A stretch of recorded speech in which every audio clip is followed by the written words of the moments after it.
what the word resource means, that's what he is. We thank God for him. He took this, started running, planning. Look at all the name tags. We look so professional. Okay. Like UN. It's only you have this large choice. So, Roger, please, we want to thank you on behalf of the fellowship. Thank you. And can you mention all the people that work with you? Okay.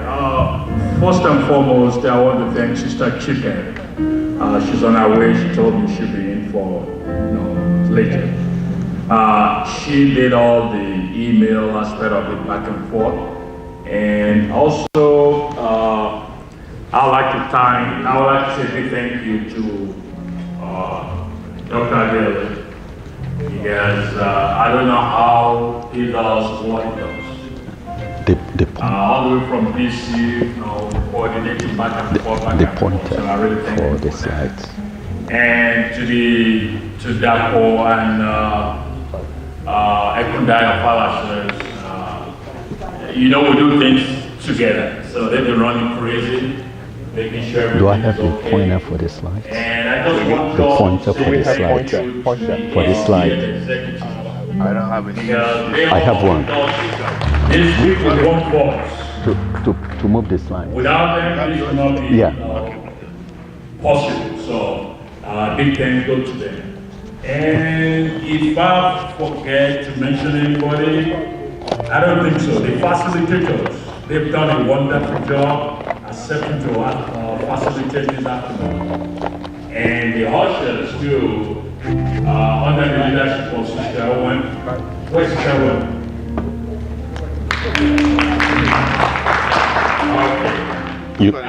This is mine. This is mine. Who can use it? This is your own. Yeah. There's one person that is We have left, to install it.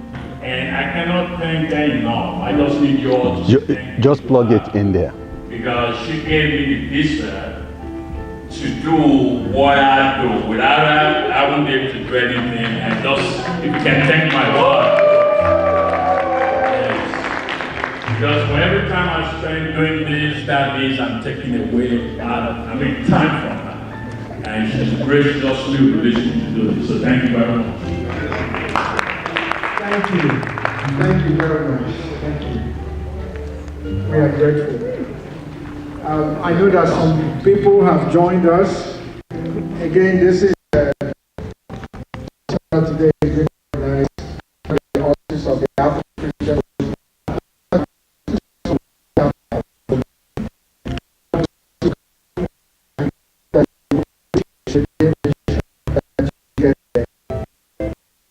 now is I don't know to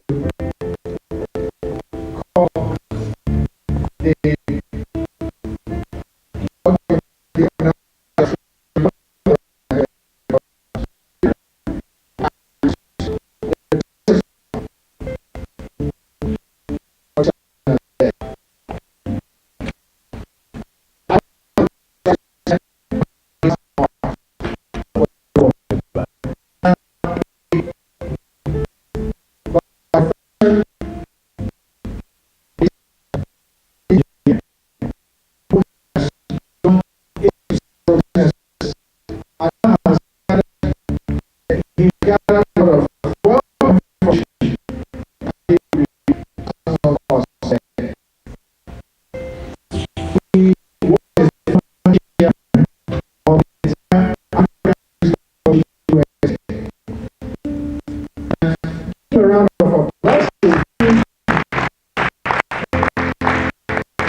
I'm so grateful to all of you for coming today.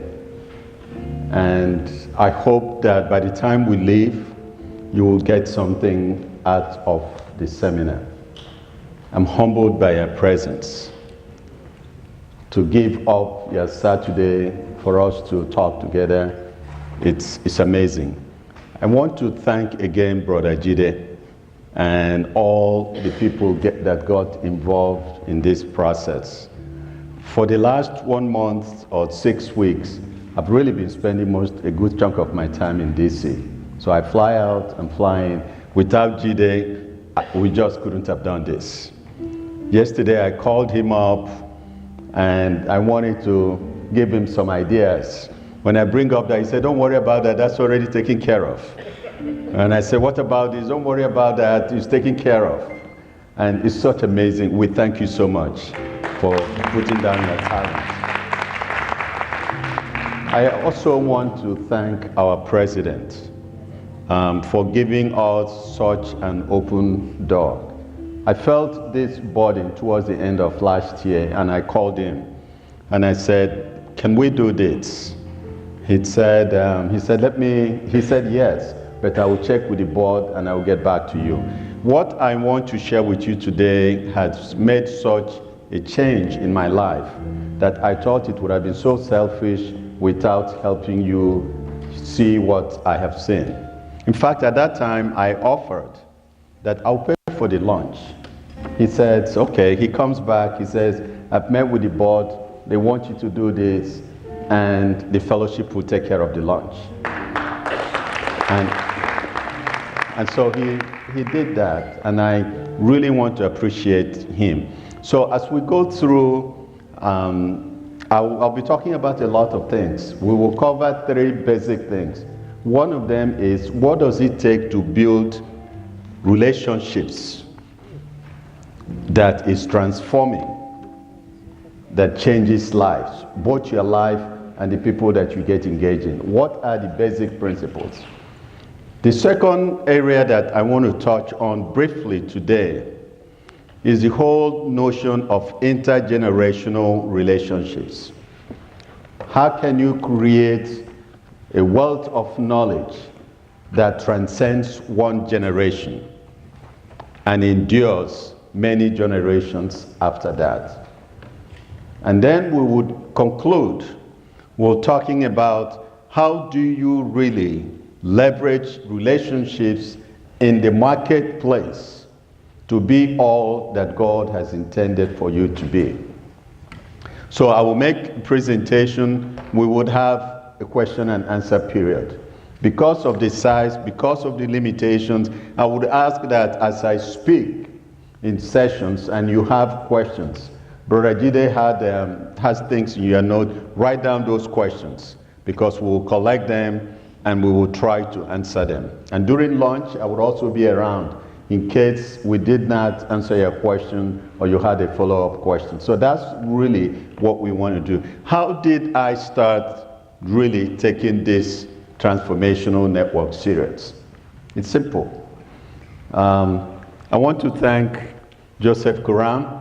Joseph is one of my mentors and helpers and prayer support.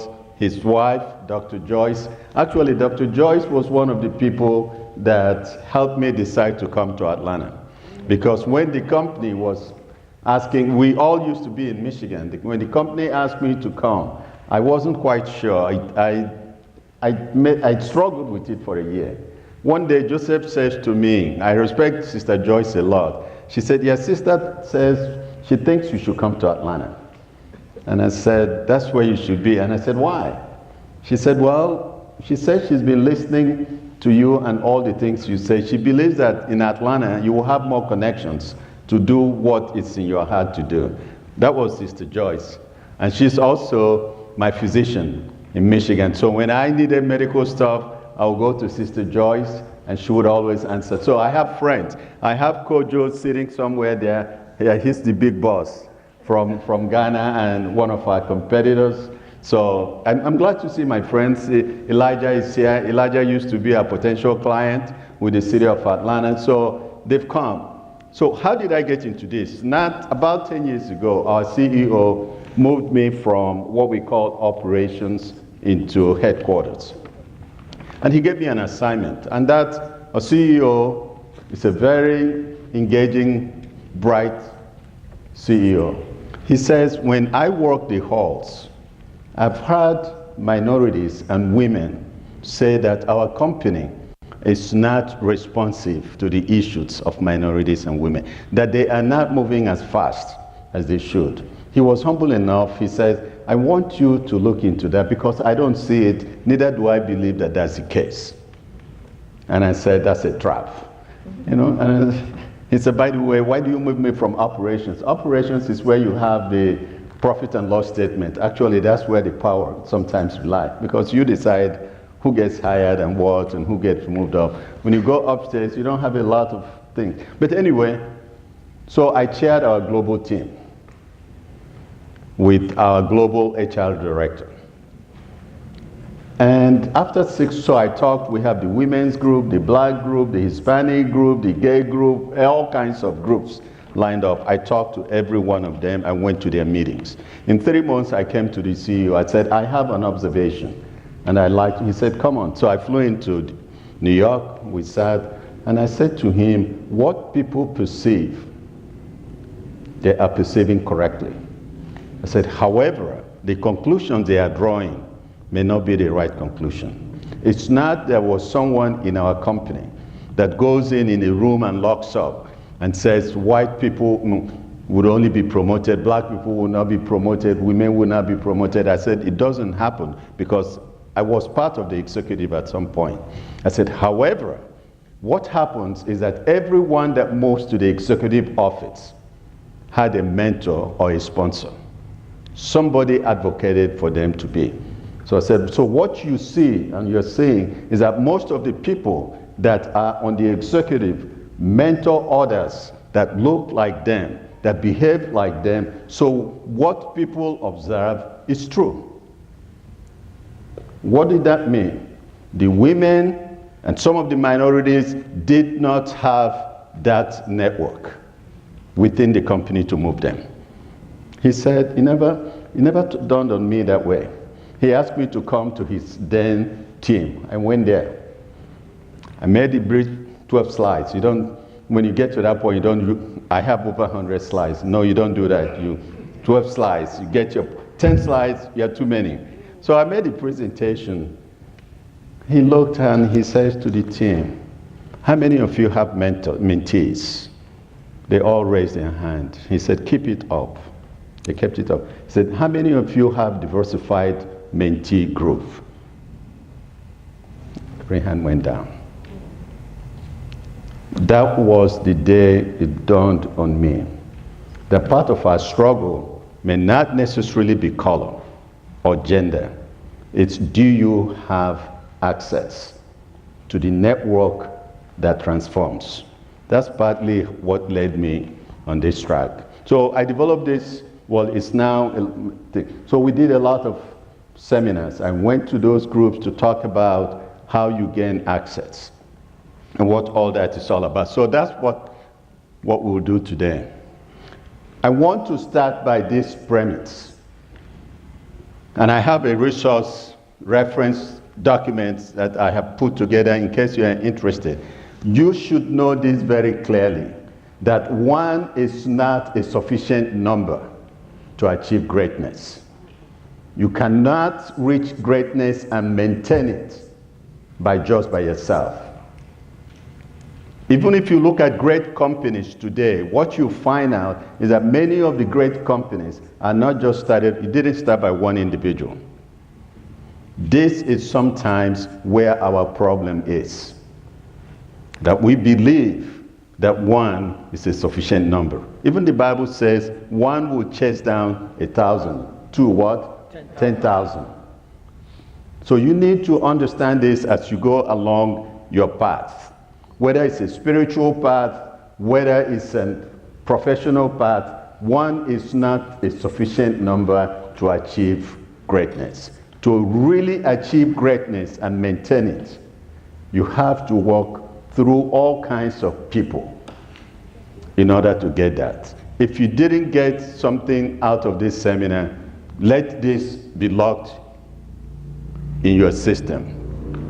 The other side, people that have watched me speak, God helped me put together these basic points. And this point says simply, in very raw terms, stop complaining about the challenges that you see. Every problem is designed and it has a solution. It is in the midst of challenges and difficulties that you rise to become all that God has intended for you to be. God could have chosen to have allowed you to come at any other generation with any other passage to earth. He chose precisely the time for you to appear in order that the talents and the gifts he has given you will be made manifest. It is in the challenges of life and in the obstacles of life that you would find your true mission and be able to tap into it. The true nature of business and people that is find what is the pain of the customer and solve it. So keep that in mind as we go through, is that you are very unique. Okay, so I called it in this passage. It says, every generation needs servants. And those servants are many times what we call leaders. Every generation needs servants. And I've given you two scriptures. One of them is just a testimony. I will call it, by the way.